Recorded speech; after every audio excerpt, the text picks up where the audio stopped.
this superior gentleman, with his refined tastes and proudly reticent manners, so many miles from home, to the forsaken den of a brace of hardy villains whose name for 2 years now had stood as the type of all that was bold, bad and lawless, and for whom during the last 6 weeks the prison had yawned, and the gallows hungered.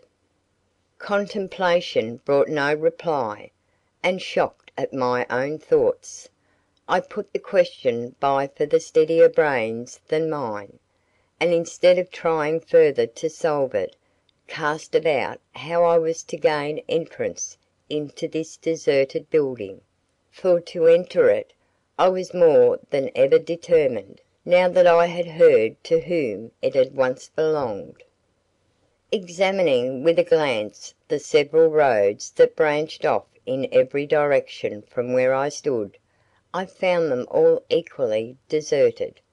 Even the school children had disappeared in some one of the 4 or 5 houses scattered in the remote distance.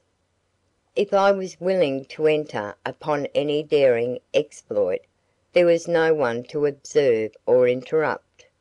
I resolved to make the attempt with which my mind was full.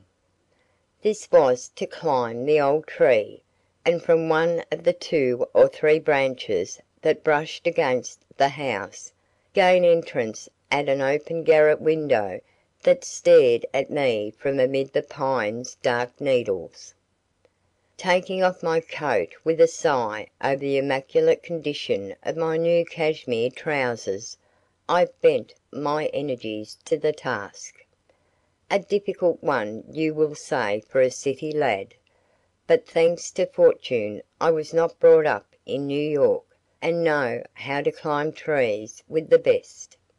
With little more than a scratch or so, I reached the window of which I have spoken, and after a moment spent in regaining my breath, gave one spring and accomplished my purpose. I alighted upon a heap of broken glass in a large bare room. An ominous chill at once struck to my heart.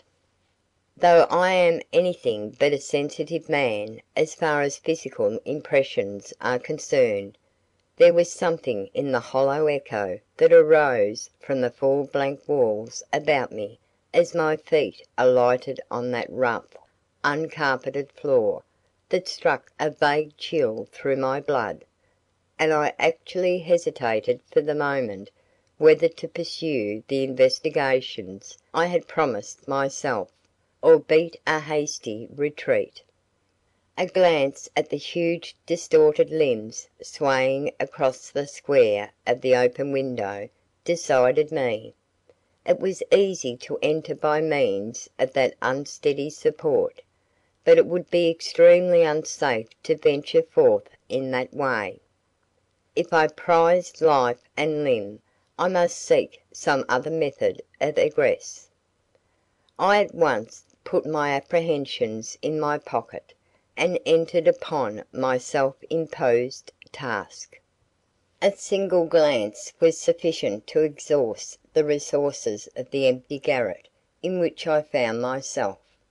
2 or 3 old chairs piled in one corner, a rusty stove or so, a heap of tattered and decaying clothing, were all that met my gaze.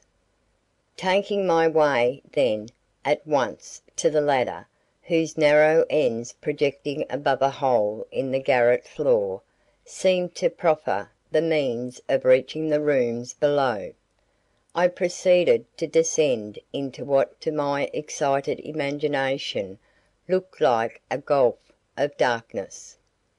It proved, however, to be nothing more nor less than an unlighted hall of small dimensions, with a staircase at one end and a door at the other, which upon opening I found myself in a large, square room whose immense 4-posted bedstead, entirely denuded of its usual accompaniments of bed and bolster, at once struck my eye and for a moment held it enchained.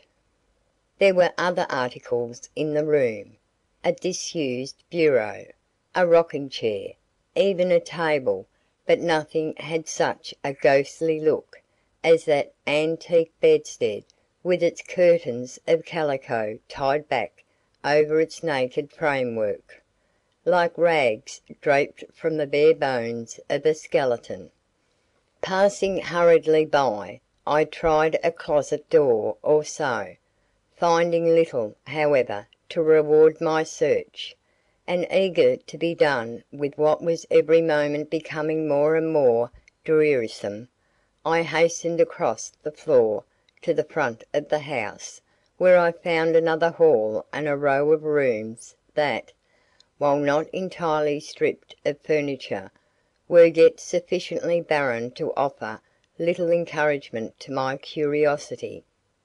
One only, a small but not uncomfortable apartment, showed any signs of having been occupied within a reasonable length of time, and as I paused before its hastily spread bed, thrown together as only a man would do it, and wondering why the room was so dark, looked up and saw that the window was entirely covered by an old shawl and a couple of heavy coats that had been hastily nailed across it.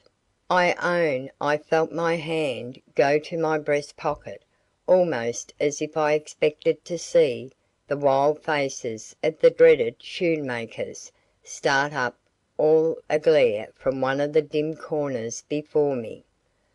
Rushing to the window, I tore down with one sweep of my arm both coat and shawl, and with a start discovered that the window still possessed its draperies in the shape of a pair of discoloured and tattered curtains tied with ribbons that must once have been brilliant and cheery of colour. Nor was this the only sign in the room of a bygone presence that had possessed a taste for something beyond the mere necessities of life. On the grim coarsely papered wall hung more than one picture, cut from pictorial newspapers to be sure, but each and every one, if I may be called a judge of such matters, possessing some quality of expression to commend it to a certain order of taste.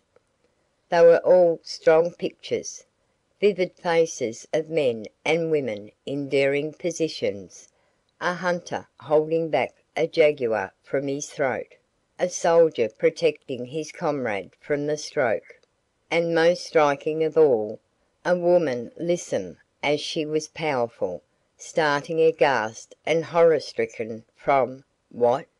I could not tell.